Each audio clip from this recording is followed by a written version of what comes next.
So, cotton. All this cotton grew up in our little garden.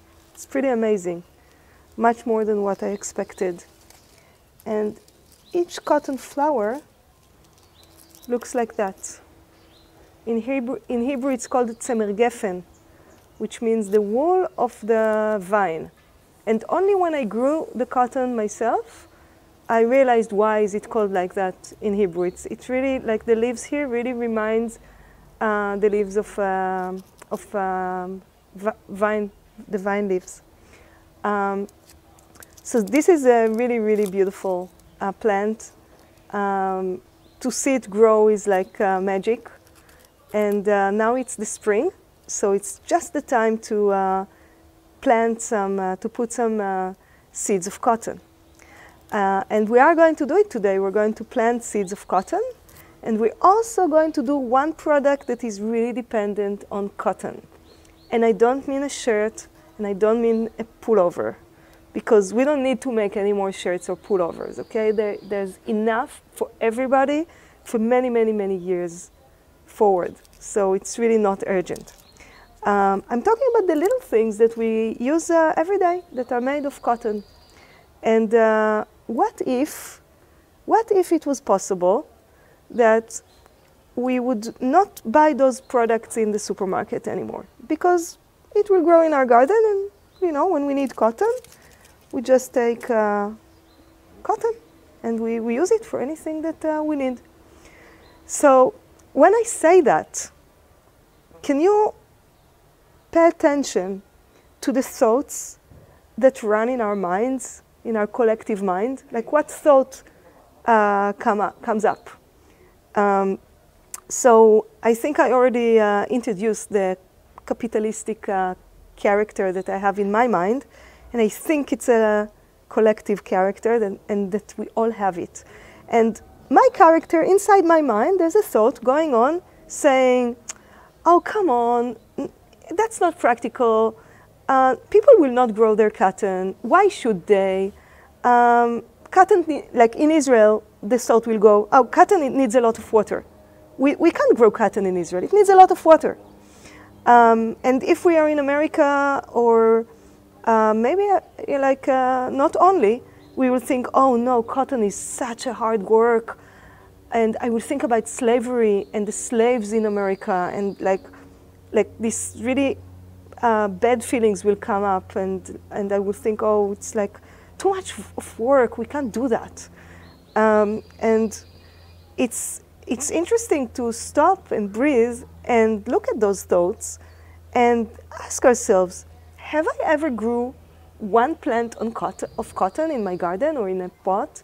Like, how do I know that it's a hard work? And how do I know that it takes a lot of water? Does it? Is it? I don't know. I never tried it myself, right?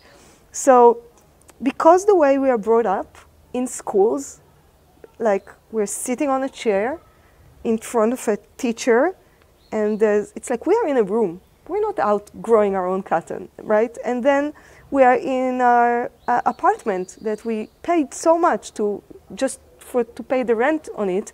And then when we want to take a break, we're in front of computers or television sets, and we just get information. And this information is disinformative.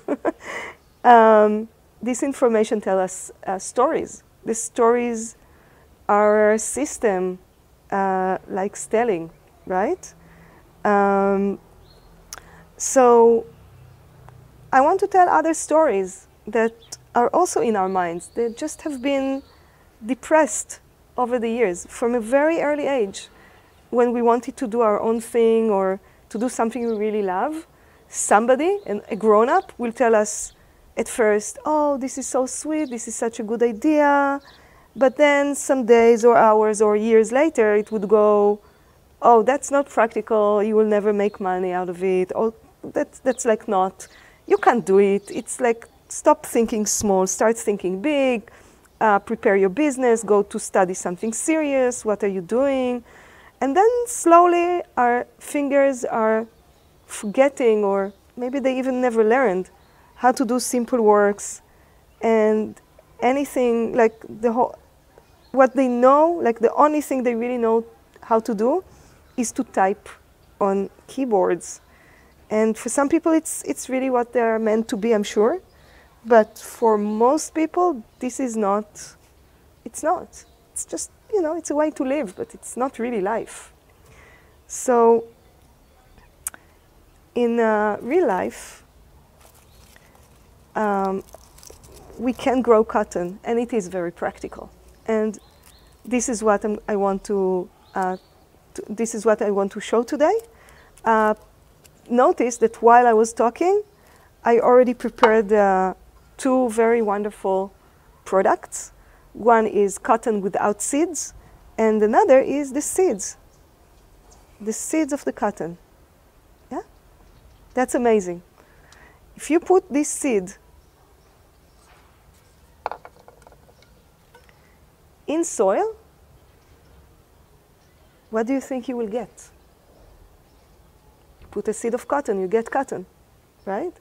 You put a seed of big scale thought, you get a person that just think big scale, and they think that, oh, small things do not matter, right? So it's really about what we put in the ground, and is the ground fertile, and then what grows is exactly what we planted.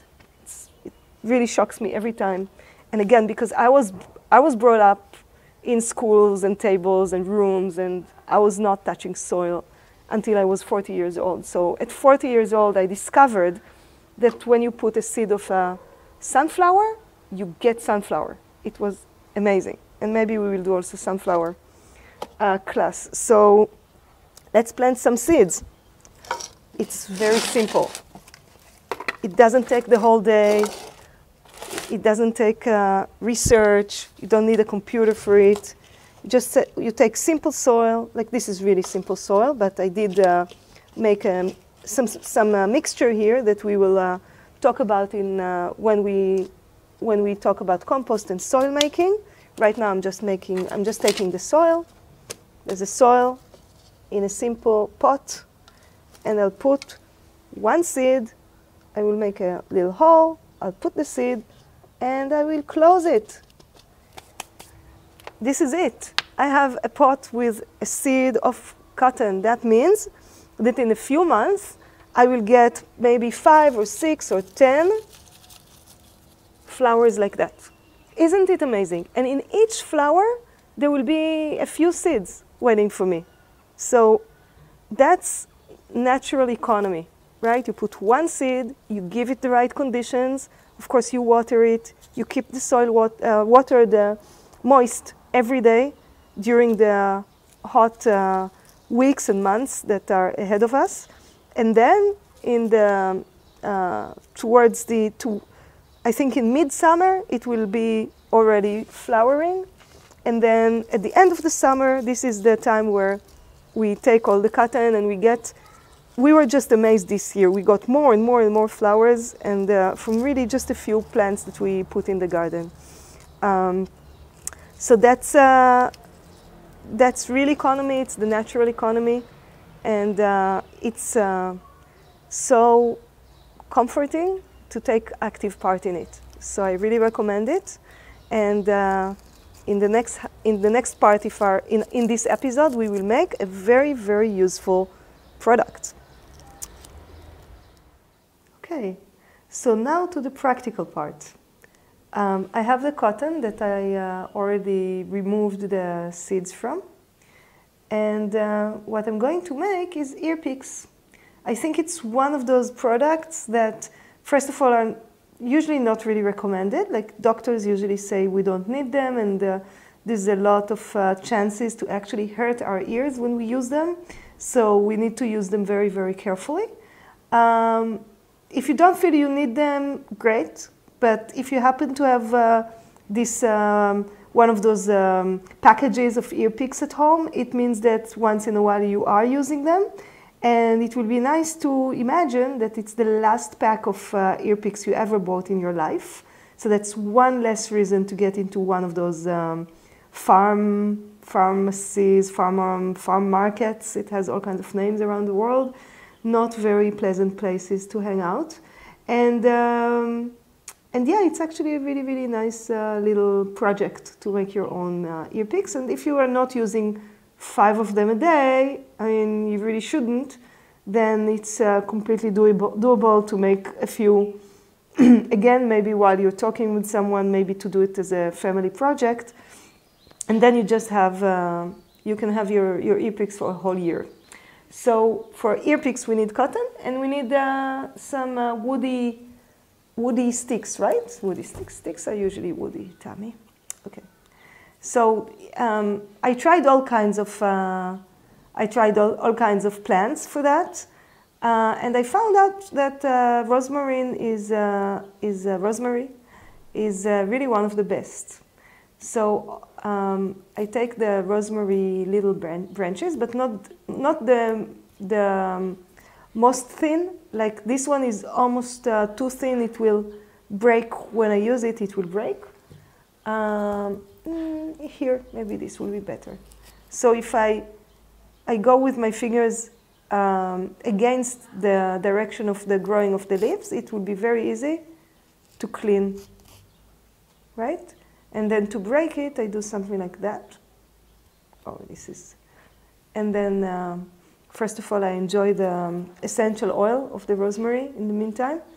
And there's something in the structure of the branch that really holds the cotton very well, from my experience. So I take this nice piece, and I start working with my cotton. So this is a little bit like... I don't know the word in English. Like when you make threads. You pull the cotton fibers out of the ball, and it does take some practice, but it's also very, very nice. It's a nice, I'm losing my words because it's so nice to work with cotton. Just feels nice to do it. Okay, so you pull some fibers out, and you start. You take some fiber on the branch, and you start rolling the branch. Okay, so you pull the branch to one direction, you give it a little bit of contra, and you pull the fibers to the other direction, and you roll the branch. And you keep like making new fiber, like pulling it out of the ball of cotton. And it's really amazing how the fiber behave in general. It's really nice to learn the pattern of fibers. And you roll it until you get this little ball of cotton at the end of the branch. And then at the end, you pull the fibers and you go down with them on the branch, so that when you use this is what holds the cotton to the branch, and when you use it, it will not fall away, it will not fall apart. This is really important. You don't want a ball of cotton stuck in your ear. And then you can work on it some more with your fingers to make it tight. Yeah? It took me 30 seconds. It might take a long time in the first ones that you make, but you'll just get it. The fingers remember. The fingers remember how to do things like that once we give them a chance. I know that some people are more talented than others in making projects like that, and that's fine. We don't all need to be good at everything, okay? Find one person in your community, like make a circle, find the person that is best at it, and give them the sacred job of making ear picks for everybody. Trying it out is fun anyway. Just don't make it anything that is stressful. You know, maybe you're not good at it, maybe you will never be able to make your own ear picks.